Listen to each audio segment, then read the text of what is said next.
Okay, guys, welcome to Firecat First Friday of January 2022. I can't even believe that we are here. Thank you for joining us. Our Firecat First Friday program is sponsored by Firecat Studio, which is my company. We do experience strategy and design, making digital experiences primarily, but experiences of all kinds. Excellent, and meeting business goals. And as part of that, we do a lot of leadership. All of us are self-leaders, but we also advise design teams, particularly our product teams, how to lead their teams to creating excellent experiences. And I have asked two of my very smart friends today, Annette Priest from Austin and Cora Lonning from San Antonio. Cora is my own leadership coach. I'm in relationship with her professionally to help me become a better leader. So Cora, why don't you introduce yourself to the group? Thank you, Sue, and thank you. It's wonderful to be here with Annette and with Sue, and thank you for the opportunity and to Firecat for hosting this really important topic. I am an organizational development practitioner. So my whole world is really around culture and both the individual contributor and the leader's influence on that culture. And I've been doing that for over 25 years, both as an executive coach and in the L&D function. And been here in San Antonio since '05. How about you, Annette? Can you give us the 411 on you? Sure. Hi, everyone. I'm Annette Priest. I'm based in Austin, Texas. I'm currently leading a research team at Oracle NetSuite. My prior role was in the executive capacity, leading UX, both research and design for a healthcare technology firm that was a $3 billion business acquired by a $100 billion business. And I have done everything soup to nuts in my career for UX. Research and design and strategy consulting. I've worked in-house, managing vendors. I have been the vendor. I've seen all sides of this. So looking forward to having a great discussion with you all today. Great, thank you. Thank you so much for joining us. Cora, you have some background in organizational development. So you're going to take a few minutes to tell us what the trends are. Excellent. Well, and I just wanted to really briefly go through just a couple of images because I want to show how fast the culture and the trends and the kind of the focus has changed. So I'm going to share my screen real quick. Looks Assuming good. you can see? Okay. Yes. So just as recent as 2018, it was a common topic. Organizations, organizational leaders, and the big thinkers were all talking about this shift to an employee-centric workplace. And I find it interesting in looking back at this, in what just as early as 2018 ago, they were defining employee-centric, right? It was kind of beyond the beanbag. What does employee-centric mean? And it was still about how do people innovate in our organization? How do we create an innovative culture for our organization? How do we get people to collaborate in our organization? How do we get them to align with our mission? How do we create a consistent culture? And how do we promote wellness and promote productivity? And it's interesting now in reflection here in 2022 to say, but that was still very organizationally centric. And why I say that, and we're going to move on to the next one, is because in contrast, just at 2018, when we thought that this is what employee-centric was, where we're at today in 2022 is an employee-centric means we know those companies that are really winning are the ones that are meeting employees, workers, performers where they're at, where they are and what their lives look like.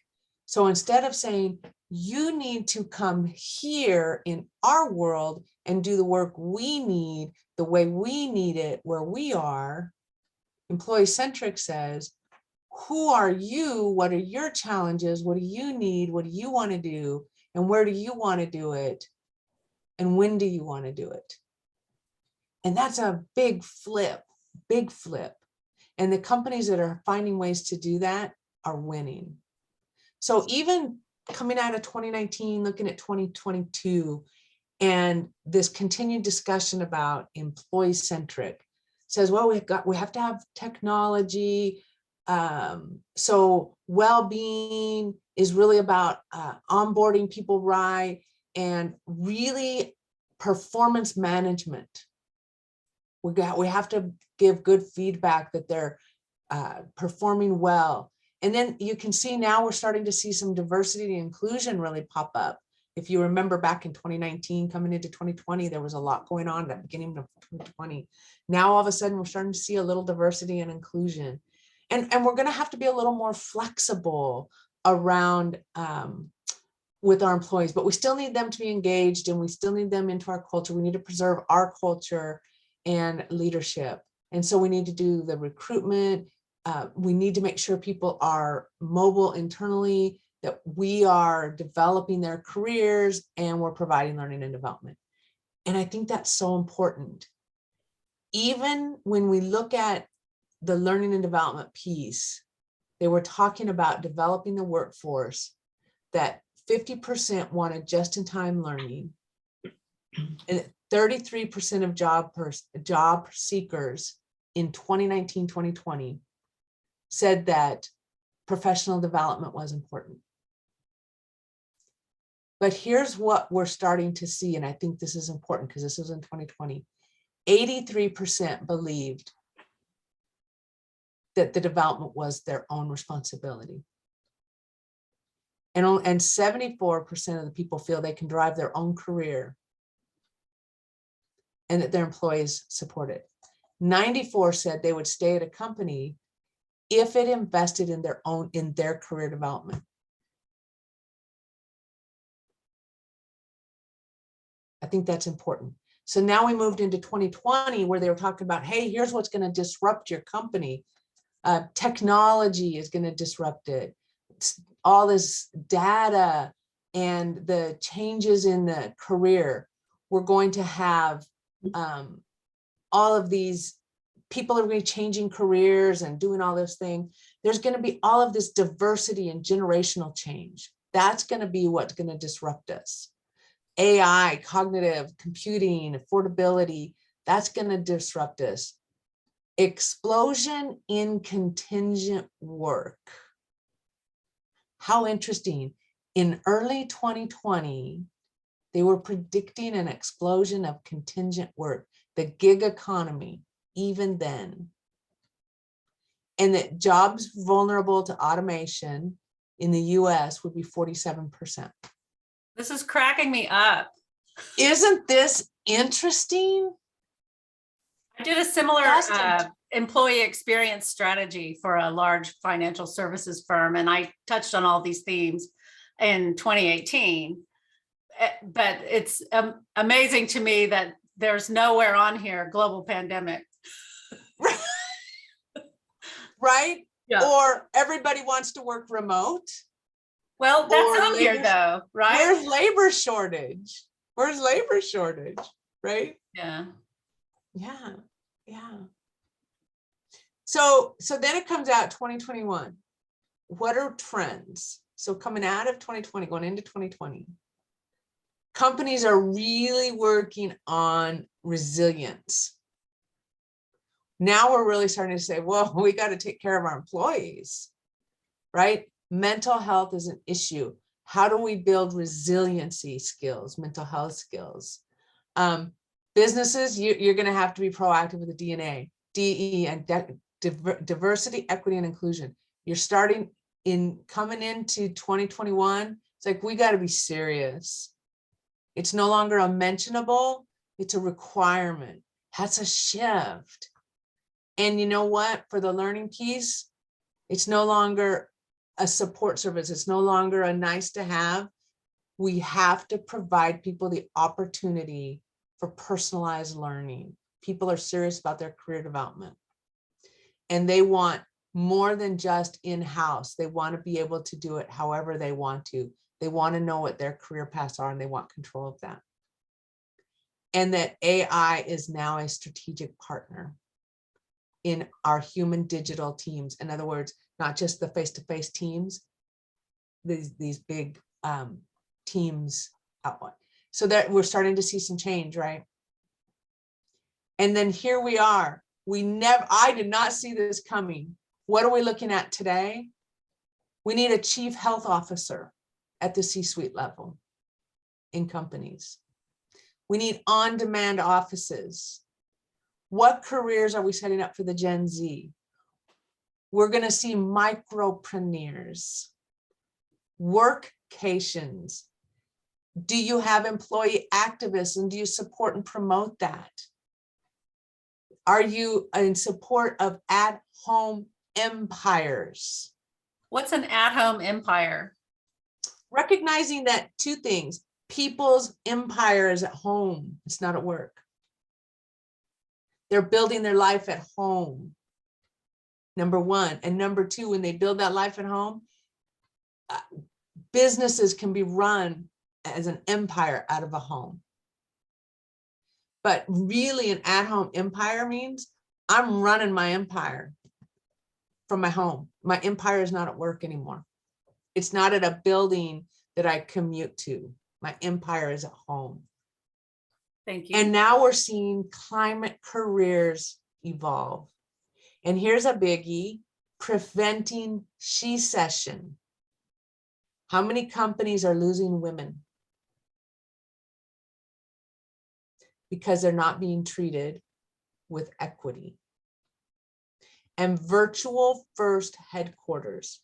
The companies that are virtual are exploding. Never saw that coming, did we?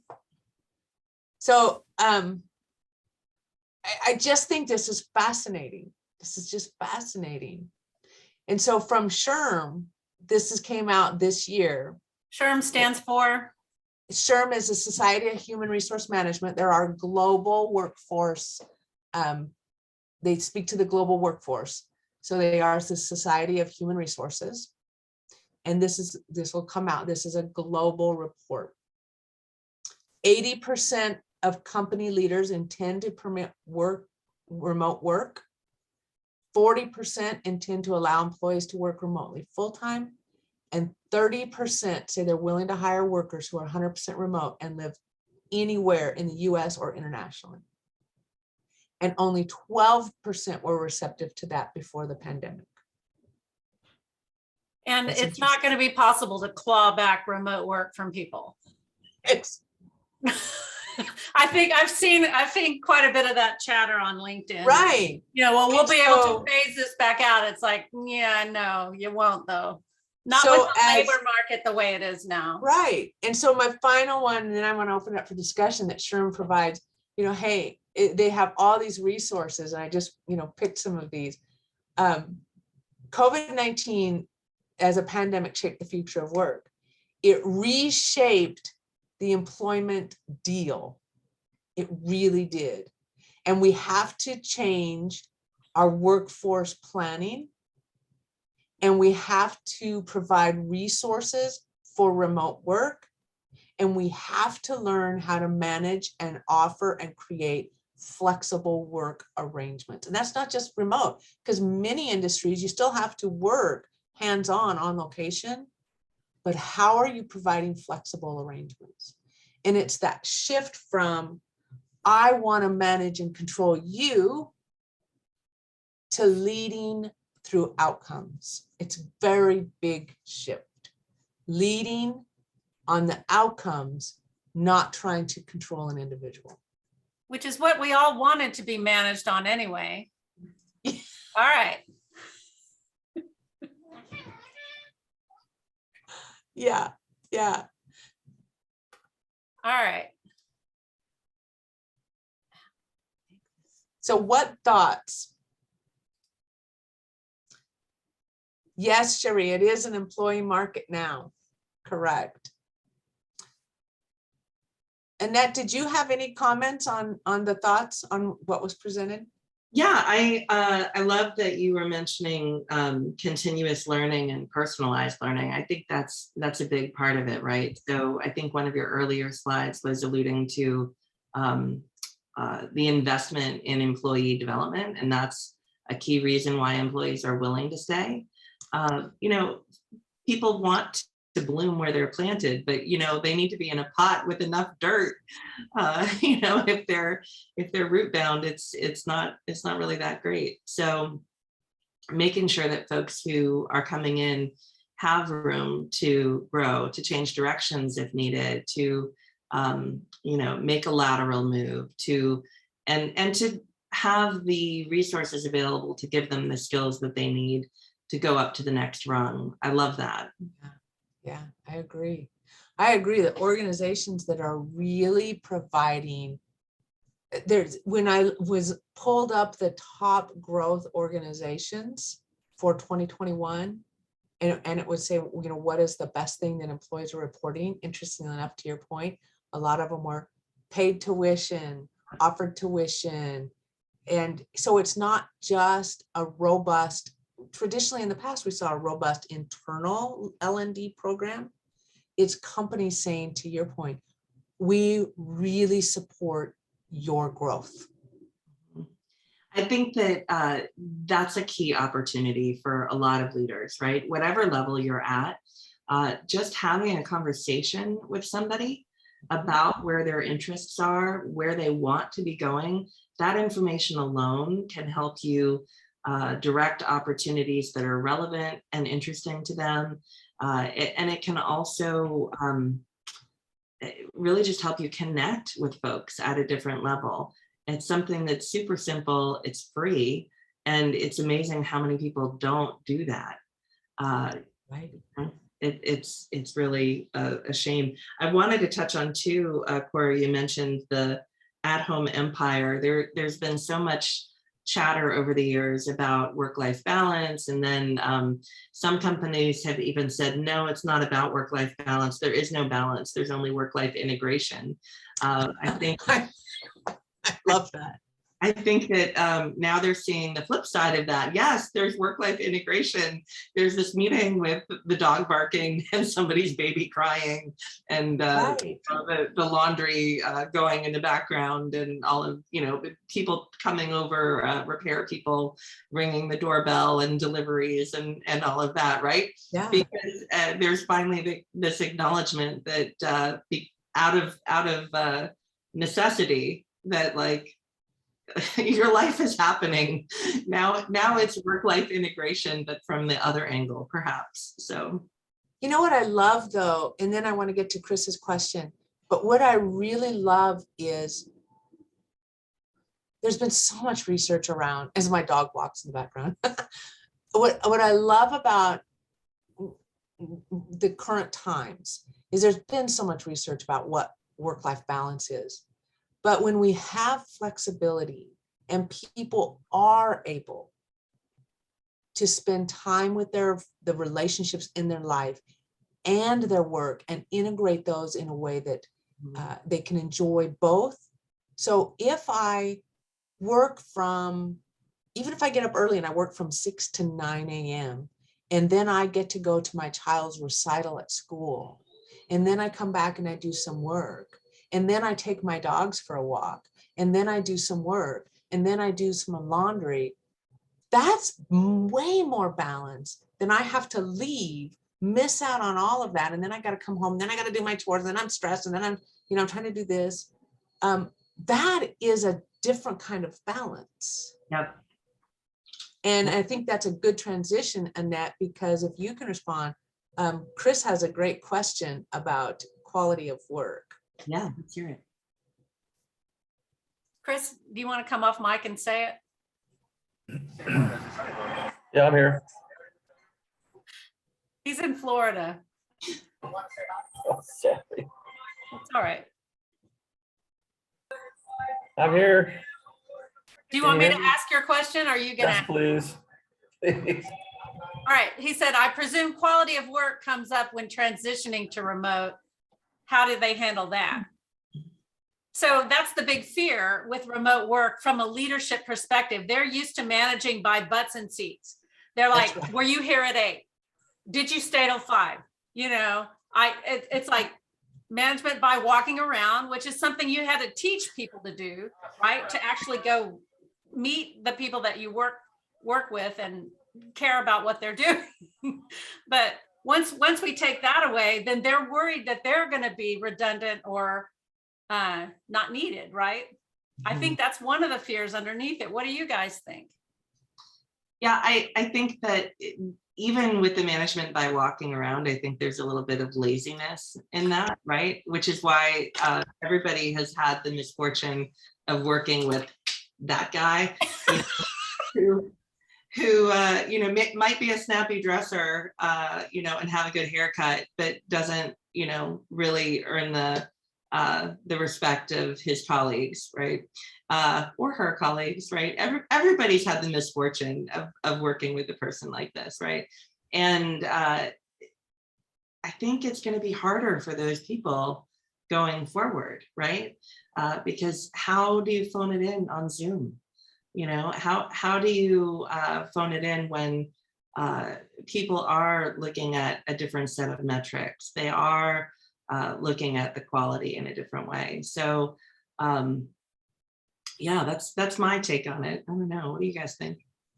So for me personally, I am over here, I do the happy dance, right? Because now it's still about the fundamentals of leadership. Mhm. You really have to be clear with what are the expectations, what is the overall vision of the project, the goal, whatever. What are the expectations? You have to provide clarity and communicate that out. And if you weren't good at that before, it's really going to show. If you were good at that before, then it's easy for people to work remote, right? So it's still about managing by outcomes, not by, well, I'm over here and my finger's on your back because you're not doing what I want. And I'm not going to take responsibility for my inadequacy as a leader. I'm going to put my thumb on your back, right? And so people are home going, oh, finally, I can just work because nobody's pressuring me, right? So as a leader, it's still your job and your responsibility to be good at communicating with clarity of expectations and being good at providing effective and timely, meaningful feedback connected to the expectations. Not, I don't like what time you showed up, or I don't like how you did it. It's, we agreed this was the outcome, and here's where we are. What do you need from me? Why are we not there? What are the barriers? And then providing the identified barriers and needed resources for that person to get there. So a leader still needed, they just need to be better at doing their core functions. I love that point, Cora. And I would say, like, you know, a practical tip for folks that are trying to shift toward that and shift toward leading around the outcomes and less about, you know, more about the what and maybe a little bit less about the how or the when, is to build in some extra time for communication, right? Because part of this, and I think until everybody has a good feel for it, it requires a little bit, like another couple of cycles of communication. So it's not enough for you as a leader to just communicate down, hey, here's what's needed. It's also taking an extra round of communication to find out what was understood. Like, I just told you this, what did you hear? Was my message accurately received, right? And then and on the tail end of things, making sure that there's maybe a little bit of extra buffer time built in so that if the outcome isn't quite right, there's a little bit of time to tweak that and get it and stuff. And providing that feedback. That's instead right. of, I'm just going to go do it myself, or I'm going to reassign it, or right. Yeah. Yeah. And I love some of the comments they're talking about clarity of expectations and how that relates to charisma, charm, fashion, right? And Yeah. there's nothing wrong with being charismatic, but people want to feel good about the work they do and feel accomplished. And I think for most individual performers, that is more important than feeling charmed. Not that charm's a bad thing. I mean, charisma is great to experience, but as a performer, Yeah. I want to feel good about the work I do. Right. I want to hear what, is it Kath or Kathy? I want to hear more about that. What's happening here about dirty socks? Is that a leader with dirty socks in the background, or is that a leader giving? Does that mean people have to wear clothes when they show up on Zoom? We have virtual backgrounds for a reason, folks, and that's one of them. Yeah, yeah. Yes, that would be a difficult conversation. I love difficult. I'm a fan of difficult conversations. Yeah, me too. Right? Better to have it than not. Let's go there for sure. Yeah. Right, right. And if somebody is, we've all seen the memes, right, on the videos of people showing up and all the Zoom memes and the video memes. And I have people that I know that are leaders like, so Cora, nobody needed to know that I didn't have any bottoms on, right? And I'm thinking, I didn't need to know that, right? Why are you telling me this? And I do think that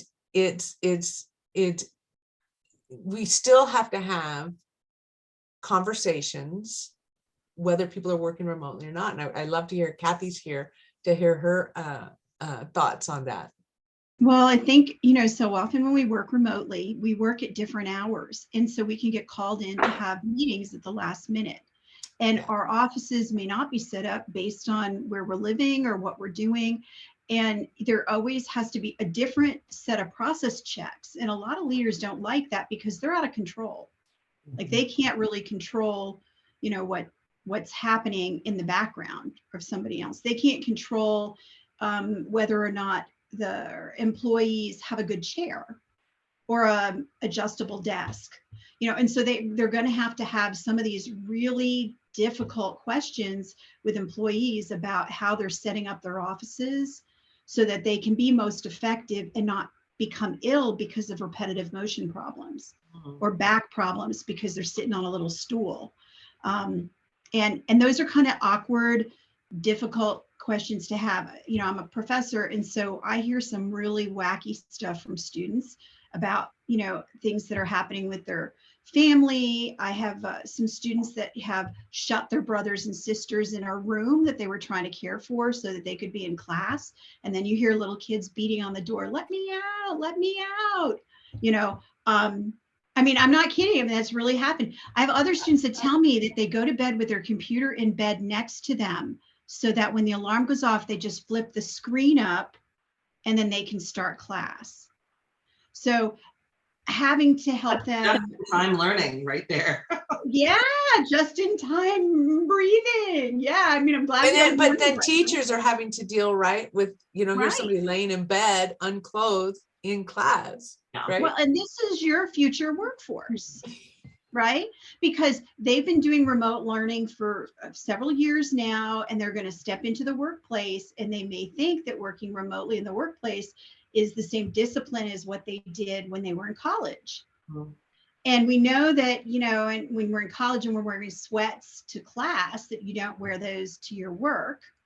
But when they see their parents wearing sweats to do their Zoom meetings, that may be what they can do. So helping them develop a discipline around that may lead to having to have some real interesting conversations with people. And it is, to your point about getting dressed. I mean, that's really important because we've seen it on national news where the guy thought it was a head and shoulder shot and he was in like boxers, not even in shorts. I mean, there are some, I don't know, social graces we probably have to look at. But I just wanted to interject that because now our leaders are having to have these difficult conversations. I want to flip this. Thank you for this, for raising this, because I think that there is an important point here from a leadership perspective. And that's about being appreciative of people's not only time, that their energy and attention and choosing the right format for communication. So I think that, you know, when all you have is a hammer, everything looks like a nail, and Zoom is a big hammer that we all got at the same time. There are plenty of Zoom calls that I am on that should be phone calls, that the default should just be that the video is off and the organizer or whoever scheduled it has control of that. So I think it's important to set good norms in our cultures and for our teams. When I started the role that I'm in currently, which I got during the pandemic, so I've never been in an office for my current role. I do love the commute. And the espresso is really good here too, but that's because of my own investment, not the company. But the thing is, when I first started this role, I was on camera for 8 hours a day, sometimes more. And I can't tell you how exhausting that was for me. I felt like it was really important for me as a leader because people didn't know me, they weren't familiar with me, and they needed a chance to get that comfort and familiarity with me. So I knew it was important for me, and it was an investment that I was willing to make, but it's also so exhausting. And I don't want to have people on camera when they don't need to be. The flip side of that is that I have a team that comes together once a week, and I feel like it's really important for them because we're in various locations around the world to have a little FaceTime. I also keep that meeting to 25 minutes. And if somebody's not feeling well, because we do meet regularly, they know they don't have to be on camera, you know, but our norm is that you are on camera for that meeting. And I think, Annette, you've worked remotely for several years, right? I've done all kinds of remote work and with distributed teams around the world for years. Yes, long before the pandemic. And I think if we look at some of these companies that have worked remotely for years, not all meetings, to your point, are on Zoom. There's so many other platforms and tools of communication. Yep. That, to your point, a lot of people, oh, we all have to use Zoom, where there's so many other ways to communicate. There's chat and Slack channels And you can absolutely keep using tons of other tools. You can keep using a Zoom and set the expectation, this is audio only, right? And people can, that means that you've just liberated somebody who has a phone to take a walk, right? I have a little tip. Yes. I have a little tip. There's research that suggests if you show your hands in Zoom as a presenter, it lowers the stress for people that are participating. And they can participate longer with less discomfort or fatigue. Interesting. You know, companies, interestingly enough, that are interviewing specifically for remote roles do say right up front, we need the interview to be on the equipment you will be using, in the space you will be using, and you need to attest that if hired, this is the equipment and space you will be using. In other words, if you're going to have this remote position, you need to be set up remotely in an ability to work and interact in a remote way. Sherry, I just one find of the that that's an reasons I interesting promoted you was so Sure. that you could talk. Sherry is also in an all remote or almost all remote. Yeah, we're all remote company, 100%, have been for many years. But I just have been with them for a year this month, technically. And I was really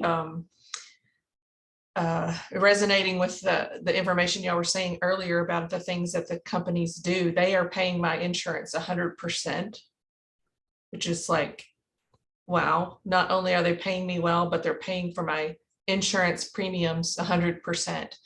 And then they've given us like Udemy accounts, which means we get to control our own learning. We set our own goals with our team. It's very collaborative. You're on Slack all day to discuss that sort of thing. But we don't have to do Zoom all the time if we don't want to. But yeah, it's really made a difference, and it's made it so easy to do this. There's no reason why I would go to an office. Right. So, none at all. And everyone at my office knows my dogs. They know all the things that are happening, if my granddaughter walks in the room or something, it's not a big deal. This morning we had someone on a Zoom and his daughter came and sat in his lap. She's about 3 years old. And we're like, so she wanted to show him her painting. And so that's just part of life now. So Sherry, can I ask you a question? Sure. So in that company, your expectation is deliver on your goals. So if you wanted to leave and go, say, meet somebody for lunch or see your child, go to your child's school or do whatever you wanted to, you have that freedom and autonomy, correct? Absolutely. I go and get allergy shots during the 3 o'clock in the afternoon. Yesterday I left and took my granddaughters. I had them for a couple of days, took them home and came back and worked a little bit last night to finish up some things just because I wanted to get rid of them to have peace and quiet.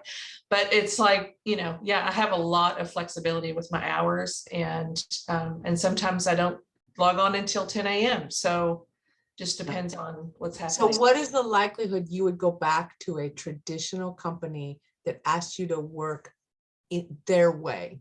Nope. And I've been recruited almost every week. See? Every week I get, and they're like for Google, for Meta, and I'm like, no. And they're like, but they'll pay you more. And I'm like, but do they pay my insurance? Am I flexible? I have all these other benefits that are really working for me. Yeah, you're a perfect example of what the shift looks like. Yeah, and I've been surprised. You're on mute, Susan, but I'm really super happy with this company. I'm more surprised and and what I was saying earlier in the comments, the one-on-ones have really replaced the company meetings and things like that. And I had one-on-ones before the pandemic, but these one-on-ones are consistent, and my director knows, that even if we can't have it that day, he reschedules it to make sure that that's a priority, to have one-on-one time with me so that I can discuss my goals, my questions, all of that. And I have a list of things that I just keep every week, knowing that I will talk to him and be able to address that. And then he comes back and says, oh, I talked about that thing to so-and-so, and I got this thing for you. And so I know that I'm being heard, I'm being validated, I'm being, my expectations are, they tell me what was expected of me. So I'm really impressed with the company, and they're giving me a growth path. So thank you for sharing that. You're such a perfect example. Yeah, Mario, I brought you up partly because of your comment about that the multi-tool communication can be also not so perfect either. Yeah, so basically what I've experienced up to this point is, and not even so much between products. So let's say, I work for the city of San Antonio. So, we're government and we've incorporated Microsoft. So we primarily use the Microsoft suite and Teams. So I think the first issue is, okay, where did that communication come through from? Was it email or was it through Teams? But then within Teams, was it through a chat directly to the person or in a meeting chat that we'd set up? Or was it a project chat that had been set up by a project manager? So even within a single platform, you can have multiple channels going on. So I think trying to wrangle all this stuff together has been a bit of an issue, but I kind of feel like we're starting to work through it as individual teams, because we'll start to say, well, if it's this type of communication, email is more appropriate. If it's this type of communication, then route it through Teams. So just kind of working through some of that. But I also wanted to add a little bit to what was just being discussed. Also coming from the government sector, I feel like the gap is really starting to close between the corporate world and government, in that we're starting to do a lot of the same things almost at the same time. So we're not far behind with remote work. I work remotely 100%, which 2 years ago, before the pandemic, was, we wouldn't even think of that. It definitely was butts and seats, right? But they're seeing that a lot of people are being very productive with it. But I do agree that having that communication is very important. So with the city of San Antonio, at least within IT, because I'm in the IT department, we do have a weekly, what we call JO4 meeting, and that's IT wide. So all 300 and something employees get on a Zoom meeting, and we're being brought up to speed on things that are going on within the department, within the city. our CTO, our CIO are present and speaking to us. But then we also have those one-on-ones, weekly one-on-ones with our immediate managers to see how things are going. And I'm really surprised that one of the first questions that I'm normally asked is, how are you doing mentally? How's your mental health? How's your physical health? And then we start going into things about work. So I feel that right now the city of San Antonio is, at least within IT, is really getting it, really understanding that they need to be a little bit more concerned about the employee themselves outside of what's happening with work. And I know I really appreciate that. I think that context, thank you, Mario. That's great. And I'm glad that that your leadership is paying attention to that kind of stuff, right? So it's so much nicer as an employee if there's genuine caring about you and your well-being, and there's a better relationship between you and your leadership that way. And then from a leadership perspective, when you have the context of what's actually going on with someone, and if they're struggling, like, you might give them a little bit more bandwidth, a little bit more room. You might be a little bit more forgiving about a deadline or something else. Or you might be working proactively to create a little bit more room, or a little bit more buffer, or a little bit of relief. What I like to, it's a terrible metaphor, but I've talked about racehorses with other people in leadership before. Like there's the Triple Crown race series, right? That's these 3 really big races, including the Kentucky Derby. You don't race one of these racehorses through all 3 of these events. The Triple Crown has breaks put into it. These events are not back to back. So, to expect our employees to just run all out and then do it again, run all out, and then do it again, run all out, it's just not sustainable. It's not healthy. So it's important to give people time to rest and recover. And I want to touch on that and touch on most of my work over the last few years has been in healthcare. And so we've seen such incredible burnout. And just this morning, I was working we're working on a project to teach the executive level in healthcare, how do they help people? And it's great when people are able to work remote, but there's also a lot of work that can't work remote. They have to have hands-on. And so we don't want our nurses to go work remote, but a lot of them are burnt out and they're going and taking remote work, working for hospital or insurance companies or attorneys. But there is a lot of work in a lot of industries that must be hands-on. And I think we can take a lot of what we're learning in this discussion and what we're learning about the workforce and still apply it. And that's really the discussion we're having and trying to come together as an industry. Specifically, I've been working with long-term care. How do we come together as an industry and solve it together? Because we can't throw money at it. Money isn't the solution. But really looking at the need for flexibility and meeting people where they're at. Because when everybody's short-staffed and they're going, where'd all the people go? But still, as leaders, thinking about the reality that people are burnt out, people are tired, people are not okay. And so how do I meet them where they are and making amends? So if instead of saying, this is my schedule, this is what I need you to do, come in and work these hours at this time, doing this according to my schedule, and asking, schedule coordinators to go around and beg people to work this.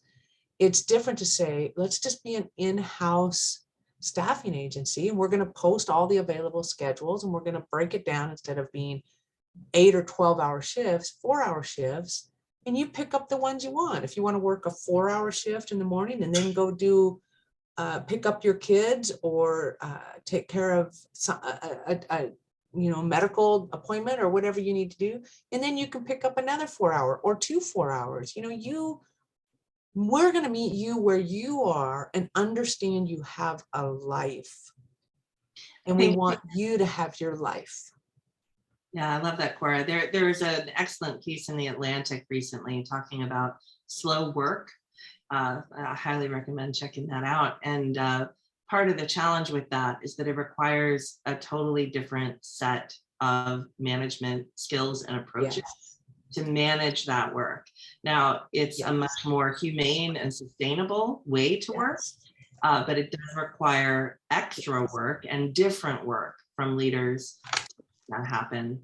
And I would also say there's an opportunity for us as leaders too, to be transparent with your team too. So as much as I am asking my team how they're doing, I'm also modeling that for them, that when we get together and we do something like red, yellow, green, and have everybody say where they're at kind of contextually, like how they're feeling, I start off and I tell them when I'm yellow or red and let them know like, hey, I am tapped out and I have time off coming up, and I'll be better when I'm on the other side of it. But you know, Yeah, absolutely.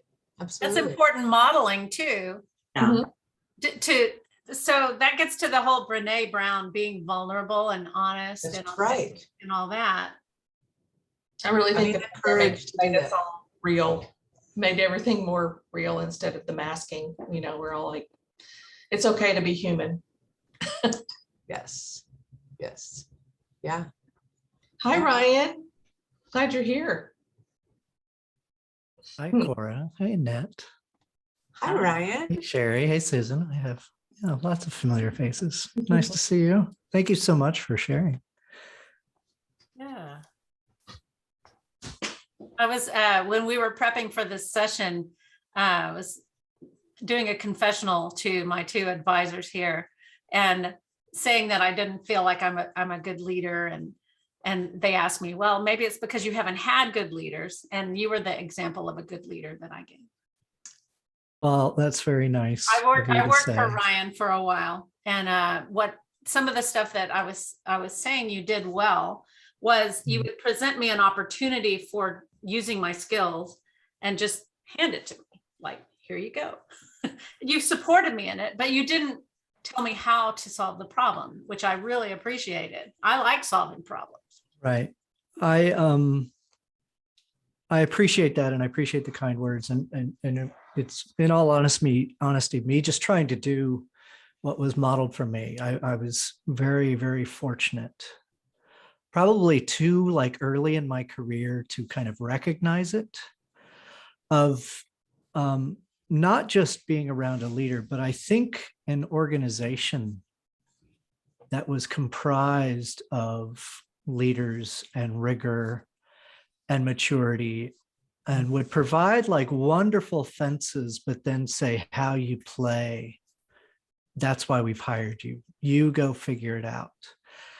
And then having to kind of walk backwards from that as I was asked to go move to other organizations where I was very naive to that sort of structure. And it took a long time. Annette, we've talked about this a lot. It took a long time to kind of, oh, wait, it's not me. It's maybe there's some other pieces here. And I think the conversation here is so important. And I think it's also important to talk about the realities of things like capitalism, VC-based culture, where when we talk about growth and, Annette, you mentioned slow growth, where everything is around all the pressures, all the pressure valves, all the incentives are around hyper growth and the realities. And I think, being a little bit forthright with the people on your team and letting them know that there are all these pressures that are also there is important, so that they feel comfortable that they've done a good job, whether or not the organization makes a good decision or whether stakeholders make a good decision, that they should feel like they've still done a good job. So yeah, I appreciate you sharing.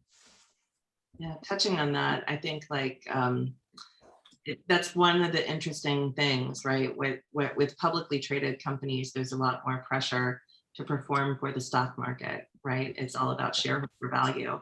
But you'll often see companies that have rushed to go public, then several years later go private. and get bought back.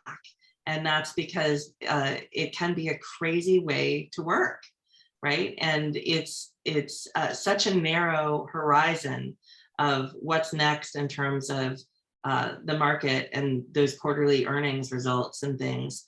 And it's not the way a lot of businesses function well.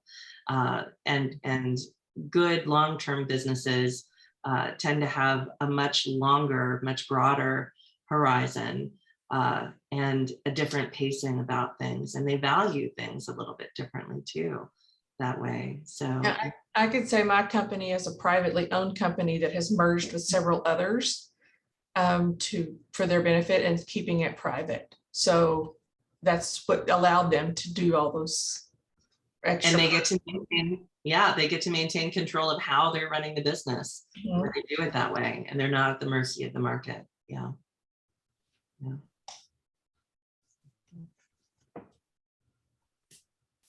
I just ran downstairs to get the book off my nightstand, Consequences of capitalism. Ah, to Ryan's point earlier.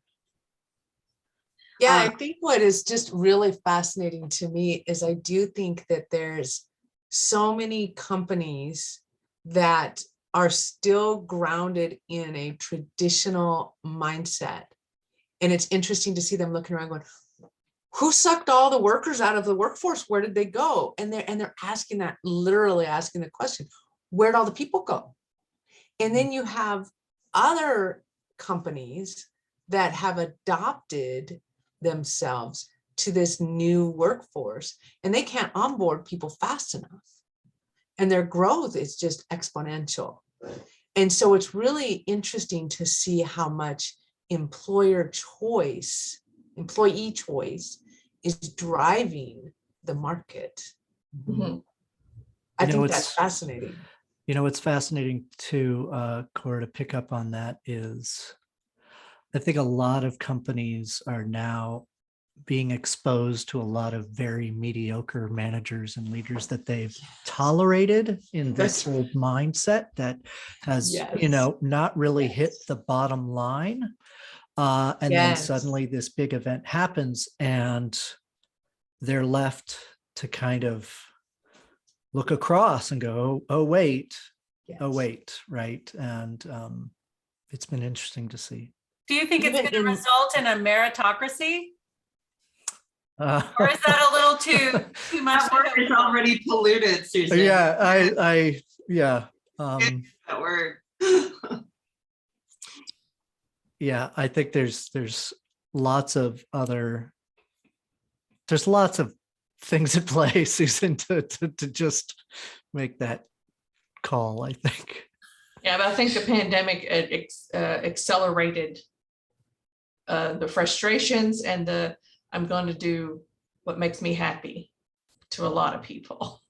And that really forced everyone to kind of, am I happy doing this? Is this what I want to keep doing or not? And making that decision based on their current environment. So yeah, a lot of people's having to face the mirrors, right? What will be really, really interesting for me, I work with lots of mid-career professionals who, yes, they have the advantage to kind of jump where they want to go. But for them as individuals, I also see that they're not feeling any relief in what they expect, how to be treated, how to be like, so they might go get that new gig, they might get that extra money right now, but like the feelings that they have are still like coming with them. And suddenly they've now been at 3 different companies and they're still having the same feels. Yeah. And I think a lot of folks are, you know, Sherry, to your point now going like, oh, wait, I'm the only common denominator in that situation. I might have to go do some of my own self-work. Yeah. And I Well, think and the other thing, I'm sorry. I was gonna say that leads us to another type of mental health kind of crisis and need for other mental health support. Because when you're jumping around like that and you're, you know, stuck between a rock and a hard place, I mean, that affects all aspects of your life. And I think there is a gig economy boom. And I think if one of the barriers, of course, is healthcare to it just totally taking off. But I think what has been fascinating to watch, and I don't know where it's going to go, but we had, for the first time ever in our species history, the world fought the same battle. We had the same enemy. We had to fight it together. And that's never happened before. We all fought the same battle. And what I think happened, so this is a chorism, this isn't, but I've read some other stuff on this, but leadership, and I say leadership, had the opportunity to come together at a global level and agree on how we were going to take care of this and how we were going to come together and resolve this. And we didn't. We didn't do it at a global level. We didn't do it in our country. We didn't do it at our state. We can't even do it at our city level. Leadership could not agree on how we were going to battle this enemy, this threat. And so now we've become more and more damaged and more divided and more hurt. Mhm. And I think your distrust in leadership has plummeted to unprecedented events. I just think people don't trust leadership very much anymore. And I think that's going to be a challenge for leaders across the board. And I do think that you're seeing a lot of people go and do their own thing, their own way, and for their own reasons. And where you used to see such a deep commitment to something, I want to connect to an organization and to their purpose and to their thing. And people are like, I'm done. I'm doing my thing. And I think it's a powerful shift. Well, let's talk about what we can do. Given all this, we still have power in our hands. We have more power in our own hands than we ever have before. Mhm. There's a hot labor market, so that if you're not in a place where you fully support the mission, or that aren't giving you the kinds of wonderful benefits that Sherry is making my drool come out the edges of my mouth about, this is a good opportunity, and with our eyes open of what truly matters to us after the big enforced pause, the whatever you want to call it, right? We're in the driver's seat. We have always been in the driver's seat. We're all in our own driver's seat, and we're just becoming more aware of that, right? Mhm. My philosophy. Yeah. So what can we take away from this going forward? I've got a number of things, right? So you can't fake respect. I think showing and sharing respect for your employees and teams in a genuine way, like, is really paramount. It's critical. It's foundational. Can't really move forward without it, right? Communicating clearly, building in buffer, both to make sure that you've got enough time to get things done to the quality that that's necessary, but also to provide some respite for people. You won't be able to do that as a leader very well if you're not having a conversation to understand the context that people are operating under, and who needs more of that when, right? And we all need it at some time, but having those regular conversations is critically important, and being able to grant that respite and that rest to restore so that everyone can operate like the peak performers they are, right? Super critical. I want to touch on something else that is kind of a tangent from Ryan's early remarks, right? One of the things that's also important is that vulnerability. So as a leader, if you are facing certain pressures from the business, you need to find a way to clearly communicate that with your teams, right? So yes, we're shielding and protecting our teams. Hopefully, if we're doing a good job, we're shielding them from a lot of potential fallout and things, but we also need to translate things for them too, so that they understand what the business needs. And when our teams understand what the business needs, then there are ideas that might be coming to them of operational efficiencies and new methods that might be serving some of the direction that we're trying to work toward. So those are my go-to takeaways, I think. Yeah, and to tie into that, just to let you know, I wanted to share this real quick before I have to go. Last September, I started a lunch and learn type thing every other Friday at my job, and it has exploded. It is like been so accepted. It was supposed to be like an experience design, just, you know, like our developers content, designers content and research people teaching the methods and things like that to teach people about user experience, but it's turned into sales telling us how they work and how we can help them do their job better. And it's a very collaborative space. And we had a meeting this morning about planning for the next year, and we're sending out a survey for everybody to vote on and all that stuff. So it's really been helpful. So all I did was create the space for that discussion to happen. And now we're getting lots of feedback from upper management, and they're starting to, just today somebody said, I'd like to know what the project managers do. And if there's a scrum master, and he's like, that's me. And okay, like it's making him stand up to his job, you know? He's the program manager over all the project managers. And he's like, we need to get our stuff together because people want to know this. So I think it's really cool. And that's one of those things we can empower each other. So. And we are all, one of the things I learned most thoroughly in my 2 stints at a big enterprise was that my biggest impact is cultural through my own behavior. Bar none, I worked on all kinds of great projects, and we did a lot of innovation, and I got patents and all that. But the real lasting impression is on that culture. Yeah. Yeah, and I don't diminish that creating space for something like a lunch and learn, that itself is an accomplishment. Like, don't diminish that. I think she's seen a lot of, she's getting a lot of visibility in her company for being the person who started that. And pushing it and organizing it and making people show up. And being the curator of the conversation, which is, in a small way, it's what I do with these Firecat First Fridays. Right. Well, that's helped me a lot because I've watched you. So with that, I'm going to go. Thank y'all so much. Great discussion. Thanks, Sherry.